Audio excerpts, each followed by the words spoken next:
Yesaya pasal 15. Ucapan ilahi terhadap Moab. Ucapan ilahi tentang Moab. Sungguh, dalam suatu malam Ar Moab sudah dirusakkan, dibinasakan. Sungguh, dalam suatu malam Kir Moab sudah dirusakkan, dibinasakan. Putri Dibon naik ke bukit-bukit pengorbanan untuk menangis. Moab meratap karena Nebo dan karena Medeba. Di situ semua orang menggundul kepalanya dan memotong janggutnya sebagai tanda berkabung. Di jalan-jalan orang berlilitkan kain kabung. Di atas sotoh dan di tanah-tanah lapang, sekaliannya meratap, sedang air mata berjujuran. Hesibon dan Eleale meraung-raung. Suara mereka kedengaran sampai ke Yahas.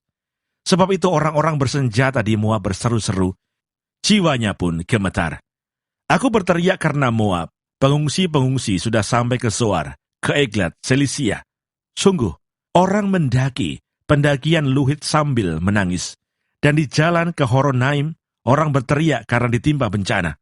Sungguh, air di Nimrin menjadi kering dan tandus, dan rumput sudah kering, rumput muda sudah habis, tidak ada lagi tumbuh-tumbuhan hijau. Sebab itu segala harta yang mereka tumpuk, dan segala yang mereka simpan, mereka bawa ke seberang sungai Haarabim. Sungguh, teriak itu akan kedengaran di seluruh daerah Moab. Ratapnya terdengar sampai ke Eglaim, bahkan sampai ke Be'er Elim. Sungguh, air Dibon telah penuh dengan darah, tetapi yang menimpa Dibon akan kutambah lagi, yaitu singa akan menerkam orang-orang yang terluput dari Moab, dan yang tersisa di tanah itu. Yesaya pasal 16. Mereka mengirim anak domba kepada pemerintah negeri, dari Sela melalui padang gurun ke gunung Putri Sion, seperti burung yang lari terbang dan isi sarang yang diusir. Demikianlah anak-anak perempuan Moab di tempat-tempat penyeberangan sungai Arnon. Berilah nasihat, pertahankanlah hak, jadilah naungan yang teduh di waktu rembang tengah hari. Sembunyikanlah orang-orang yang terbuang, janganlah hianati orang-orang pelarian. Biarkanlah orang-orang yang terbuang dari Moab menumpang padamu. Jadilah tempat persembunyian baginya terhadap si pembinasa. Apabila penggagahan sudah berakhir, pembinasaan sudah lewat, dan orang lalim sudah habis lenyap dari negeri, maka suatu tahta akan ditegakkan dalam kasih setia, dan di atasnya, dalam kemah Daud, akan duduk senantiasa seorang hakim yang menegakkan keadilan dan yang segera melakukan kebenaran. Kami telah mendengar tentang keangkuhan Moab, alangkah angkuhnya dia, tentang kecongkakannya, keangkuhannya, dan kegemasannya, dan tentang cakap anginnya yang tidak benar. Sebab itu biarlah orang Moab meratap, seorang karena yang lain, biarlah sekaliannya meratap. Mengingat kue kismis Kir Hareset, biarlah mereka mengadu dan hancur luluh sama sekali. Sebab kebun-kebun Hesibon dan pohon anggur Sibma telah merana. Para penguasa bangsa-bangsa telah memotong pohon-pohon anggurnya yang terbaik, yang dahulu meluas sampai ke Yaeser dan merambat ke padang gurun. Ranting-rantingnya berserak sampai ke seberang laut. Sebab itu aku turut menangis dengan Yaeser karena pohon anggur Sibma. Aku mau membasahi engkau dengan air mataku, hai Hesibon dan Eleale. Sebab pada musim kemarau tepat waktu panen, musuhmu menyerbu dengan pekik pertempuran. Telah lenyap sukaria dan sorak-sorak dari kebun buah-buahan. Telah menghilang dari kebun-kebun anggur, tempik sorak dan sorak-sorai. Tiada pengirik anggur di tempat pemerasan. Pekik mereka sudah berhenti. Oleh karena itu seperti kecapi menengging. Begitulah hatiku menjerit melihat keadaan Moab, dan batinku tergerak melihat keadaan Kir Heres. Maka sekalipun Moab pergi beribadah, dan bersusah payah di atas bukit pengorbanan, dan masuk ke tempat kudusnya untuk berdoa, ia tidak akan mencapai apa-apa. Itulah firman yang diucapkan Tuhan tentang Moab pada waktu yang lalu. Maka sekarang Tuhan berfirman, dalam 3 tahun, menurut masa kerja prajurit upahan, maka kemuliaan Moab, serta dengan keramaiannya yang besar, akan menjadi kehinaan, dan orang yang tertinggal akan sangat sedikit dan tiada berkuasa. Yesaya pasal 17. Ucapan ilahi terhadap Damsyik dan Efraim. Ucapan ilahi terhadap Damsyik. Sesungguhnya, Damsyik tidak akan tetap sebagai kota. Nanti menjadi suatu timbunan reruntuhan. Kampung-kampungnya akan ditinggalkan selama-lamanya, dan menjadi tempat bagi kawanan-kawanan ternak yang berbaring dengan tidak diganggu oleh siapapun. Kubu-kubu akan hilang dari Efraim, dan kuasa kerajaan akan lenyap dari Damsyik. Juga sisa-sisa Aram semuanya akan lenyap, sama seperti kemuliaan orang Israel. Demikianlah firman Tuhan semesta alam. Maka pada waktu itu kemuliaan Yakub akan berkurang, dan kemakmurannya akan susut. Keadaannya seperti gandum yang digenggam orang untuk dituai, dan tangannya memetik bulir-bulir, atau seperti bulir-bulir yang dipungut orang di lembah orang Refaim. Daripadanya akan tertinggal sisa untuk pemetikan susulan, seperti pada waktu orang mencolok buah zaitun. Tertinggal 1-2 di sebelah pucuknya, dan beberapa di dahan-dahannya. Demikianlah firman Tuhan Allah Israel. Pada waktu itu manusia akan memandang kepada Dia yang menjadikannya, dan matanya akan melihat kepada Yang Maha Kudus Allah Israel. Ia tidak akan memandang kepada mesbah-mesbah buatan tangannya sendiri, dan tidak akan melihat kepada yang dikerjakan oleh tangannya, yakni tiang-tiang berhala dan pedupaan-pedupaan. Pada waktu itu kota-kotamu akan ditinggalkan seperti kota-kota orang Hewi dan orang Amori yang mereka tinggalkan karena orang Israel, sehingga menjadi sunyi sepi.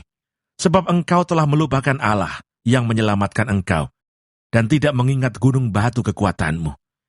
Sebab itu sekalipun engkau membuat taman yang permai dan menanaminya dengan cangkokan luar negeri, sekalipun pada hari menanamnya engkau membuatnya tumbuh subur, dan pada pagi mencangkokkannya, engkau membuatnya berbunga. Namun panen akan segera lenyap pada hari kesakitan dan hari penderitaan yang sangat payah. Ucapan ilahi tentang Asyur. Wahai, ributnya banyak bangsa-bangsa. Mereka ribut seperti ombak laut menderu. Gaduhnya suku-suku bangsa.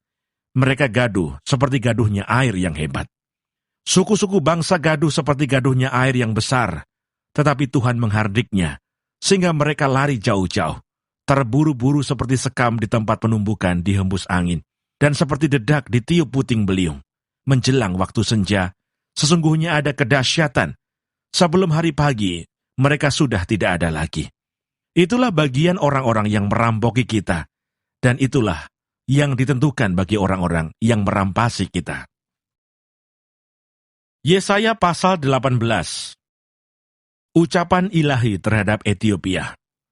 Wahai, negeri dengingan sayap di seberang sungai-sungai Etiopia yang mengirim duta-duta melalui laut, dalam perahu-perahu pandan mengarungi permukaan air. Pergilah, hai utusan-utusan yang tangkas, kepada bangsa yang jangkung dan berkulit mengkilap, kepada kaum yang ditakuti dekat dan jauh, yakni bangsa yang berkekuatan ulet dan lalim, yang negerinya dilintasi sungai-sungai.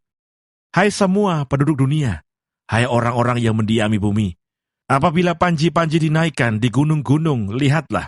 Apabila sangkakala ditiup, dengarlah. Sebab beginilah firman Tuhan kepadaku. Aku akan menjenguk dari tempat kediamanku dengan tidak bergerak. Seperti hawa panas yang mendidih waktu panas terik. Seperti kabut embun di panas musim menuai. Sebab sebelum musim buah, apabila waktu berbunga sudah berakhir, dan gugusan putik menjadi buah anggur yang hendak masak, maka Tuhan akan mengerat ranting-rantingnya dengan pisau pemangkas, dan menyisihkan carang-carangnya dengan memancungnya. Semuanya itu akan ditinggalkan bertumpuk-tumpuk, bagi burung-burung buas di pegunungan, dan bagi binatang-binatang di hutan. Pada musim panas, burung-burung buas akan bermukim di situ, dan segala binatang hutan pada musim dingin.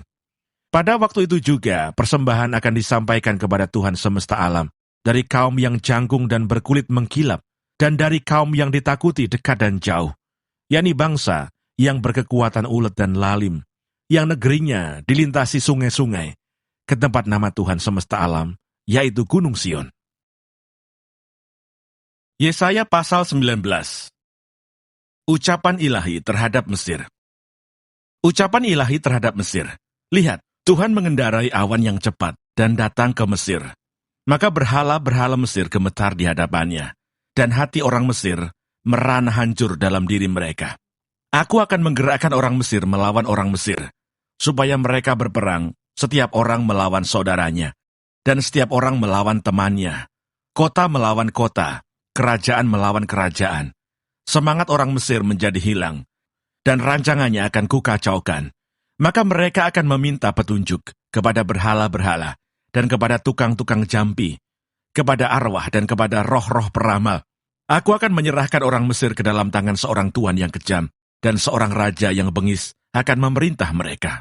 Demikianlah firman Tuhan, Tuhan semesta alam. Air dari sungai Nil akan habis, dan sungai itu akan menjadi tohor dan kering, sehingga terusan-terusan akan berbau busuk, dan anak-anak sungai Nil akan menjadi dangkal dan tohor. Gelagah dan teberau akan mati rebah. Rumput di tepi sungai Nil dan seluruh tanah pesemaian pada sungai Nil akan menjadi kering, ditiup angin dan tidak ada lagi. Para nelayan akan mengadu dan berkabung, yaitu semua orang yang memancing di sungai Nil. Semua orang yang menjala di situ akan merana juga. Orang-orang yang mengolah lenan akan mendapat malu. Demikian juga tukang-tukang tenun kain putih. Mereka yang menenun akan remuk hatinya. Segala pekerjaan upahan akan bersedih hati. Para pembesar Zoan adalah orang-orang bodoh belaka. Para penasihat Firaun yang paling bijaksana memberi nasihat yang dungu. Bagaimanakah kamu dapat berkata kepada Firaun, "Aku ini anak orang-orang bijaksana, anak raja-raja zaman purbakala. Di manakah orang-orang bijaksanamu? Biarlah mereka mengumumkan kepadamu, serta memberitahukan apa yang diputuskan Tuhan semesta alam tentang Mesir." Para pembesar Zoan bertindak tolol. Para pembesar Memfis sudah terpedaya. Para pemuka suku-suku mereka telah memusingkan Mesir. Tuhan telah mencurahkan di antara mereka suatu roh kekacauan, dan mereka memusingkan Mesir dalam segala usahanya. Sehingga seperti seorang mabuk yang pusing waktu muntah-muntah, dan tidak ada usaha Mesir yang akan berhasil, yang dilakukan oleh pemimpin dan pengikut, oleh pemuka dan orang biasa. Pada waktu itu orang-orang Mesir akan seperti orang-orang perempuan. Mereka akan gemetar dan terkejut terhadap tangan Tuhan semesta alam yang diacungkannya kepada mereka. Maka tanah Yehuda akan menimbulkan kegemparan di antara orang Mesir, dan siapapun yang teringat kepadanya akan terkejut mendengar keputusan Tuhan semesta alam yang diambilnya mengenai mereka. Pada waktu itu akan ada 5 kota di tanah Mesir yang berbicara bahasa Kanaan, dan yang bersumpah demi Tuhan semesta alam. Satu di antaranya akan disebutkan Ir-Heres. Pada waktu itu akan ada mesbah bagi Tuhan di tengah-tengah tanah Mesir, dan tugu peringatan bagi Tuhan pada perbatasannya. Itu akan menjadi tanda kesaksian bagi Tuhan semesta alam di tanah Mesir. Apabila mereka berseru kepada Tuhan, oleh karena orang-orang penindas, maka Ia akan mengirim seorang juru selamat kepada mereka, yang akan berjuang dan akan melepaskan mereka. Tuhan akan menyatakan diri kepada orang Mesir, dan orang Mesir akan mengenal Tuhan pada waktu itu.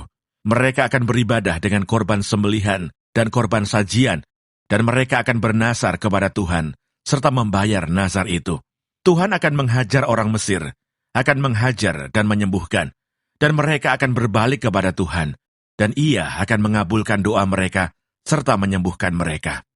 Pada waktu itu akan ada jalan raya dari Mesir ke Asyur, sehingga orang Asyur dapat masuk ke Mesir, dan orang Mesir ke Asyur, dan Mesir akan beribadah bersama-sama Asyur. Pada waktu itu Israel akan menjadi yang ketiga di samping Mesir dan di samping Asyur, suatu berkat di atas bumi yang diberkati oleh Tuhan semesta alam dengan berfirman, "Diberkatilah Mesir, umatku, dan Asyur, buatan tanganku, dan Israel, milik pusakaku."